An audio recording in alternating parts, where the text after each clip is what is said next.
Olá, boa noite. Começa agora a edição de sábado do Jornal da Difusora. A partir de agora, você vai acompanhar uma entrevista exclusiva feita pela TV Difusora com o presidente da República, Jair Bolsonaro, candidato à reeleição. Bolsonaro cumpre agenda na região nordeste do país. Neste sábado, ele participa de evento religioso aqui na capital maranhense. A entrevista que você vai assistir foi realizada pela jornalista Kate Almeida. Acompanhe. Muito bem, primeiro eu queria agradecer a sua participação aqui com a gente no Sistema Difusora, presidente, o senhor que abriu esse espaço na sua agenda para que pudesse receber a gente, o presidente Jair Bolsonaro, que concede uma entrevista exclusiva para o Sistema Difusora, e aí inclui TV, rádio e também as redes sociais. Seja muito bem-vindo, presidente. Obrigado pela oportunidade. Primeiro eu quero cumprimentar os professores de todo o Brasil pelo seu dia, dizer que foi no nosso governo o maior reajuste da história dos professores. 33%. Vocês merecem. Vocês realmente que levam o país para o futuro através do conhecimento em sala de aula para os nossos alunos. Presidente, vamos começar falando então sobre alguns dos importantes projetos e programas. Vou começar destacando o Auxílio Brasil, que hoje beneficia mais de 17 milhões de brasileiros, sobremaneira as famílias do Nordeste. Nós temos aí os 9 estados do Nordeste, alcançando mais de 46% de cobertura para essas famílias. No Maranhão, por exemplo, são mais de 1 milhão de famílias beneficiadas. E aí a gente vê o volume e o tamanho desse programa social, que, aliás, é recorde, né? Bateu recorde nos programas sociais. Esse programa, presidente, ele veio para ficar, vai continuar no próximo governo seu? Primeiramente, até o ano passado existia o Bolsa Família. Começava a pagar R$40 por família. Muito pouco, né? Em média pagava 190. E, por exemplo, aquele chefe de família, porventura arranjasse um emprego, perdia o Bolsa Família. Nós mudamos isso. Desde o ano passado, criamos o Auxílio Brasil. No primeiro momento foi de R$400, atualmente são R$600 de forma definitiva. Vai continuar, está em lei, está tudo resolvido esse assunto. E mais ainda, aquela família que esteja ganhando o Auxílio Brasil de R$600 pode arranjar emprego e não vai perder o Auxílio Brasil. E mais ainda, vai ganhar mais R$200, que é uma forma que nós temos de fazer com que as pessoas procurem um emprego. E detalhe, lá no Bolsa Família lá atrás, a pessoa quando procurava receber era escravizado, porque dependia de um vereador, de um prefeito ou de algum burocrata do PT. Hoje não precisa disso. Automaticamente, num aplicativo, ele se cadastra e vai receber. Deixo claro, até há pouco tempo tinha 13 milhões de famílias no Bolsa Família. Agora são 21 milhões de famílias no Auxílio Brasil. Há uma diferença enorme. Multiplicamos por 3 o valor do Bolsa Família e é de forma definitiva. E dessas 17 milhões de famílias, dessas 21 milhões de famílias, 17 milhões nós pagamos para as mulheres. E, presidente, ainda falando sobre essa questão da economia, num fator direto, né, de auxílio para essas famílias, lá na pandemia, num período mais crítico também, o senhor criou alguns programas e uma das suas falas é que é necessário cuidar das pessoas sem deixar também a economia para trás. E nesse momento o senhor cria alguns dos programas que alcançam inclusive os pequenos, médios e grandes empresários, fomentando inclusive para que essas frentes de trabalho não fossem perdidas, né? A exemplo do Pronap, do BEM. Nessa nova conjuntura da economia, quero lhe perguntar, de forma especial, inclusive, para o povo do Nordeste, para o Maranhão, é possível ampliar, dando essa mesma sustentação para que essas empresas consigam se manter e amplie, claro, obviamente, essa oferta? Primeiro, complementar o Auxílio Brasil. Todos os deputados do PT na Câmara foram contra a criação do Auxílio Brasil lá atrás, passando de R$400 para R$600. A questão agora do auxílio emergencial. Outra coisa, surgiu durante a pandemia, em 2020, com a política que obrigou o povo a ficar em casa, 38 milhões de famílias passaram a não ter renda nenhuma. Que eram essas famílias? É aquele que vivia da informalidade, vende água no sinal, um churrasquinho na praça, um biscoito na arquibancada do jogo de futebol, um picolé na praia. E as pessoas, ao serem obrigadas a ficar em casa, iam morrer de fome. E nós criamos rapidamente o quê? O auxílio emergencial de R$600. Para a mulher que era viúva ou era mãe solteira, passou a ganhar o dobro, R$1.200. Resolvemos esses problemas e pagamos o auxílio emergencial para 68 milhões de pessoas, um número enorme, mas atendemos os mais pobres, os mais necessitados, para que não morressem de fome. Bem, tínhamos também o pessoal que tinha carteira de trabalho, né? Ia perder emprego porque, em ficando em casa, o patrão não ia ter renda, não tinha como pagar. Nós criamos 2 programas, conhecido como Pronamp e Bem. Que programa é esse? Parte dos recursos que eram dispendidos pelo patrão para pagar o trabalhador, o governo pagou isso aí. Obviamente tem um passivo agora, está sendo estudado para ser renegociado junto a esses patrões. Mas nós evitamos, com esses 2 programas, que 11 milhões de pessoas perdessem o emprego durante a pandemia. E um dado muito importante também, quando criticam o governo federal, porque a esquerda só sabe fazer isso, o PT só sabe fazer isso. Nós gastamos em 2020, com auxílio emergencial para os mais pobres, o equivalente a 15 anos de Bolsa Família.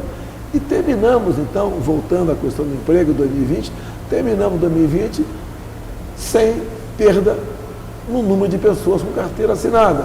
2021 começamos a recuperar, e recuperamos, e criamos 3 milhões de empregos. Deixo claro que em 2015, 2016, a administração do PT, Dilma Rousseff, o Brasil perdeu 3 milhões de empregos, sem pandemia, sem guerra lá fora. Por que perdeu? Má gestão, corrupção. Ou seja, o nosso governo, apesar de ter enfrentado pandemia, guerra lá fora, falta d'água, o nosso governo vai indo muito bem. Já criamos, desde quando assumimos, o equivalente a 5 milhões de empregos, mesmo com crise.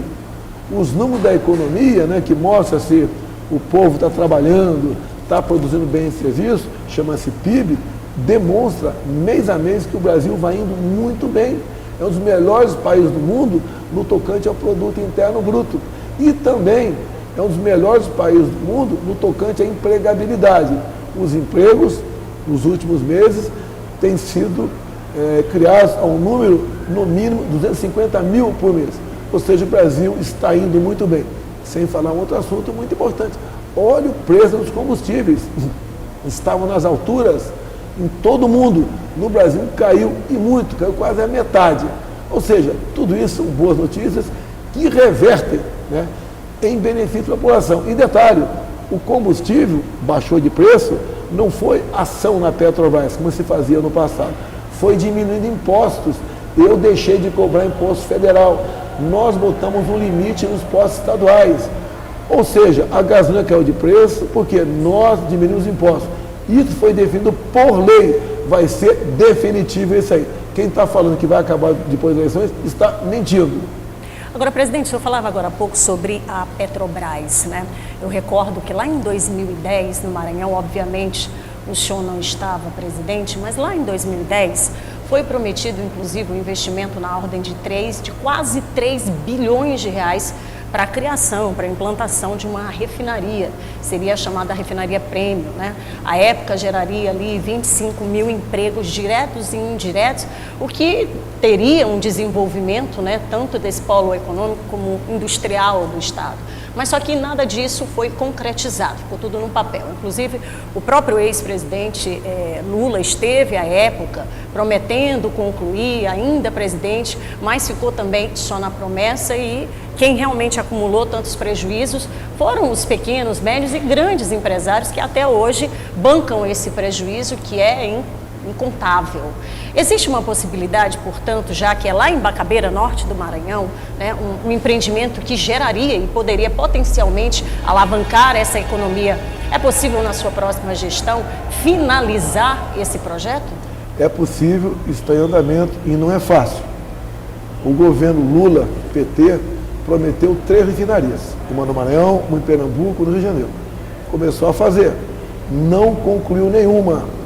sumiu com 90 bilhões de reais. E nós não temos refinaria hoje em dia. Está avançado bastante a Comperj, no Rio de Janeiro. Essa de Macabeiras também começou a se tratar desse assunto. Agora, é caríssimo isso tudo. E nós precisamos dessas refinarias porque nós somos dependentes de óleo diesel.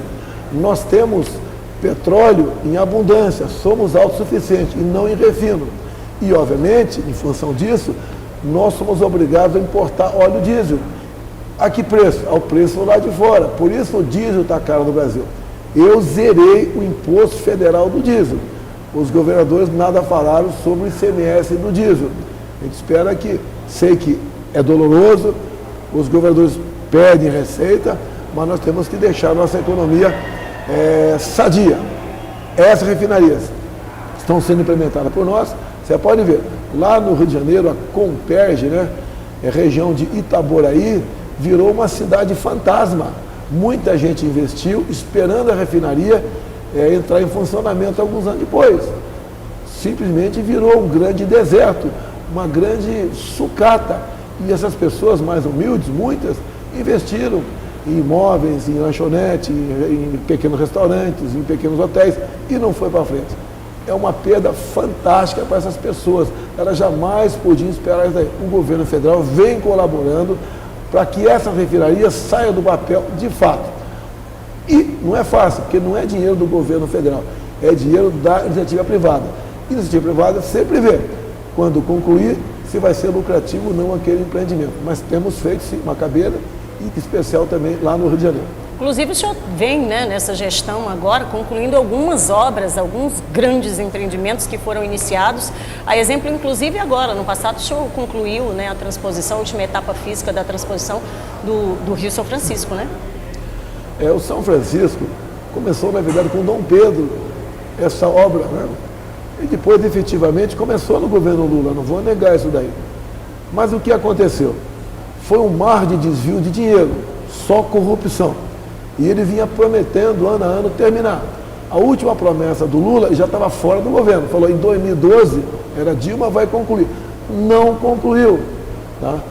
E nós, quando assumimos, falamos, vamos terminar todas as obras inacabadas que foram impossíveis. A mais importante, a priorizada por nós, foi a transposição do São Francisco. Pegamos, então, mais ou menos 80% da obra feita, entre aspas, mas destruída pelo tempo. E para você recomeçar uma obra destruída pelo tempo, é mais caro do que você começá-la no início. Mas fizemos esse trabalho. O grande feitor dela foi o ministro Rogério Marinho, nordestino do Rio Grande do Norte. Tanto é que ele foi reconhecido pelo seu trabalho e foi eleito senador pelo Rio Grande do Norte. E é importante lembrar também, né, que extensões aí de BRs, inclusive, também que não foram concluídas, já foram executadas nessa gestão. E a gente sabe que a mobilidade, ela é extremamente importante para escoar as produções. A exemplo do Maranhão, que tem uma grande produção de grãos, né, isso fomenta diretamente o agronegócio. Nós temos, inclusive, a questão do próprio turismo. Haja vista, o Maranhão é potencialmente rico também em destinos turísticos. Qual a sua previsibilidade, presidente, para essas duas vertentes? Por exemplo, vamos falar aqui, Piauí e Maranhão, Ponte Santa Filomena. Sim. Né? Nós investimos com pouco recurso nesses gargalos. BR-163, no Pará, uma estrada de 50 quilômetros que era simplesmente intransitável nos períodos de chuva. Um caminhão levava uma semana a passar por aí. Investimos lá. Investimos na ponte do Abunã, lá entre Acre e Rondônia. Investimos com o Exército Brasileiro duplicação da BR-116. Ou seja, nós fizemos o possível para eliminar com esses gargalos. E fomos felizes, dado ao ministro Tarcísio, que demonstrou ser um excelente gestor, uma pessoa competente que foi atrás de solução de problemas. Também investimos via iniciativa privada na malha ferroviária do Brasil. Você pode ver, a Ferrovia Norte e Sul está praticamente pronta. Passa por Tocantins, Goiás, vai no Rio de Janeiro. Outras ferrovias, que eu chamo de costelas, também estão terminando, como a FICO, Ferrovia Integração Centro-Oeste, FIOL, Ferrovia Integração Leste-Oeste, a Transnordestina, a Ferrogrão, a Malha Paulista. Tudo isso nós começamos a implementar, ajudando a iniciativa privada em 2019, quando assumimos. E o transporte ferroviário estava esquecido no Brasil. Mais do que isso, nós aprovamos o novo marco das ferrovias no Parlamento. É um documento, é uma lei que dá tranquilidade e segurança para o investidor. Hoje nós temos mais de 70 pedidos para fazer ferrovias pelo Brasil, perfazendo um total de 20 mil quilômetros.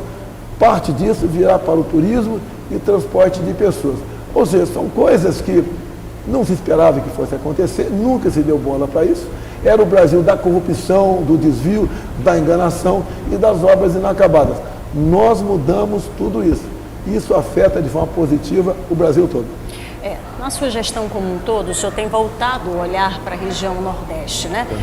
Agora, de uma forma mais específica, quais são os planos para para a sua próxima gestão? E eu já engato lhe perguntando também sobre, já que a gente está falando sobre mobilidade, sobre essa questão de aproveitar o potencial dessa região do Nordeste, como é que o senhor vê também a questão aquaviária? A gente sabe que existem muitos gargalos. No estado do Maranhão entrou em colapso a questão aquaviária. Como é que consegue socorrer, de repente, esses estados, dando esse suporte?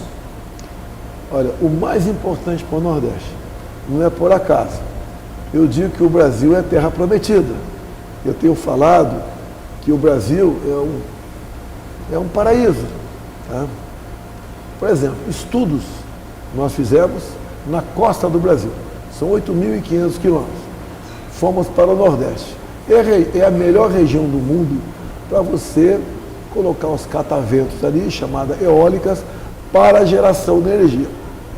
E os estudos apontaram que nós temos essa capacidade do Nordeste de gerar energia o equivalente a 50 vezes o que é gerado por Itaipu Binacional. Nesse mês, portarias já foram feitas regulamentando a construção dessas eólicas. Isso é uma realidade. Vários países do mundo querem investir aqui.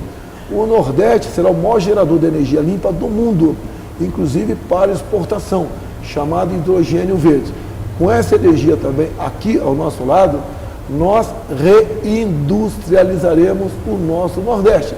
O Nordeste, então, vai estar no mapa do desenvolvimento e não como uma região que não sai do lugar. E quando se fala não sai do lugar, você pergunta, né? O PT, há quantos anos, ou o PCdoB, comanda os novos estados do Nordeste? Há 20 anos. Se eles são tão bons gestores, prometem tanta coisa boa para todo mundo, por que o Nordeste não é um oásis ainda? Por que o Oeste não é uma Suíça ainda? Porque são incompetentes, só sabem mentir ou roubar, o que é uma realidade. Estamos mudando o quadro do Brasil como um todo. E o Nordeste tem um papel muito especial nessa linha do desenvolvimento, com apenas isso que eu falei aqui, sem falar outras coisas. A questão do transporte aquaviário, por exemplo, resolvemos a questão da cota 762 do Lago Itaipu em Minas Gerais, com a privatização da Eletrobras. Para cada região, você investe no que é melhor. Eu entendo o que é melhor para o Nordeste de transporte é o ferroviário, como a Transnordestina. O aquaviário é mais difícil para cá pela ausência, né, de chuva, o que é natural. Isso faz parte aqui da realidade regional. Agora, a água nós trouxemos. Apesar da falta d'água, nós trouxemos pela transposição São Francisco. Agora, o transporte aquaviário da região, eu acho que não é o mais importante pela ausência de chuvas em grande parte do estado. Para a gente caminhando para finalizar a entrevista, presidente, com a questão da qualificação profissional voltada para os jovens, né? A gente sabe que isso, claro, é necessário, é importante, o auxílio direto, porque quem tem fome precisa disso de forma imediata, mas a previsão de qualificação profissional para esses jovens? Vamos começar do zero. O que é uma criança quando está em casa, nasceu e começa a andar, com 9, 10, 11 meses de idade. Eu entendo que a alfabetização é a criança andar. No governo do PT, você levava 3 anos para alfabetizar uma criança. Uma criança aprender a ler e escrever levava 3 anos. No nosso governo está levando 6 meses. Olha os professores, hoje é dia deles.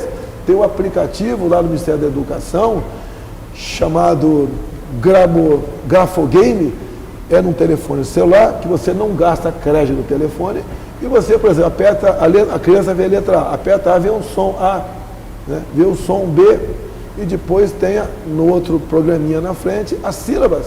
Em 6 meses a criança aprende a ler e escrever, e muitas vezes ela até ensina os pais que tiveram dificuldade para se alfabetizar no passado.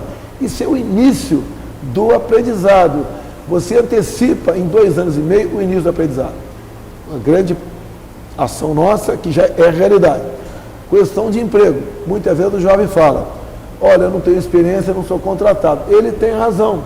O que nós tentamos criar nos 2 primeiros anos, não tivemos sucesso. Chamo de carteira verde e amarela. Vamos criar, se Deus quiser agora, até porque o parlamento foi mais para o centro-direita. O parlamento está muito mais alinhado com as minhas propostas e vão ter facilidade de aprovar projetos lá. O que é a carteira verde e amarela? É um emprego que alguém vai dar para ele, não vai ser o governo federal, vai ser o empresário, com menos imposições trabalhistas, né? Ou seja, o patrão não vai pagar certas contribuições, vai ser um empregado jovem mais barato e ele vai ter acesso, então, mais facilitado ao mercado de trabalho. Aí, como jovem no Brasil é até 29 anos de idade, quando ele completar seus 30, ele vai ser contratado como outro trabalhador qualquer. Ou seja, o início do serviço para o jovem virá via carteira verde e amarela, sem tantas imposições trabalhistas para o empregado. Muito bem, presidente. Para finalizar, o senhor está numa intensificação aí de agenda aqui no Nordeste, vai ter uma visita, né, uma agenda também em São Luís. E a expectativa, presidente, para essa reta final? É a melhor possível. Ontem me reuni com mais de 600 prefeitos em Minas Gerais, já me reuni com quase todos os prefeitos de Goiás, vou estar com o do Paraná também agora. Vários governadores abriram apoio para mim, como o de Minas, São Paulo, Rio de Janeiro, Goiás, Paraná, entre outros. Vários prefeitos de capitais do Nordeste estão conversando, já declararam apoio para a gente. Nós temos a certeza que hoje em dia já temos votos suficientes para ganhar as eleições. Mas continuaremos pedindo votos e mostrando o que nós fizemos para todos os brasileiros, para que a gente possa continuar esse trabalho, dando esperança para o povo, também mostrando o que nós podemos fazer, como por exemplo, vamos investir pesado em casa popular a partir do ano que vem. Pretendo fazer na casa de 1 milhão de casas por ano, questão de creche, para facilitar a vida de quem queira trabalhar, entre outras coisas. E podia falar muita coisa para você, como por exemplo a revolução do Pix. Hoje todo mundo tem o Pix, todo mundo passou a ter conta bancária, né? De forma bastante simples, sem pagar taxa de nada. E direta, né? E tanta outra coisa, mas o teu tempo está acabando, é que eu poderia falar aqui. Muito bem, queria agradecer ao senhor a participação aqui com a gente mais uma vez pela abertura na agenda, presidente. Muito obrigada. Muito obrigado. É isso, voltamos ao estúdio. O Jornal da Difusora fica por aqui. A entrevista concedida com exclusividade à TV Difusora pelo presidente Jair Bolsonaro, candidato à reeleição, você pode rever no portal Difusora 1. A entrevista será reexibida na segunda-feira nos telejornais da Difusora. Tenham todos uma boa noite e um excelente domingo.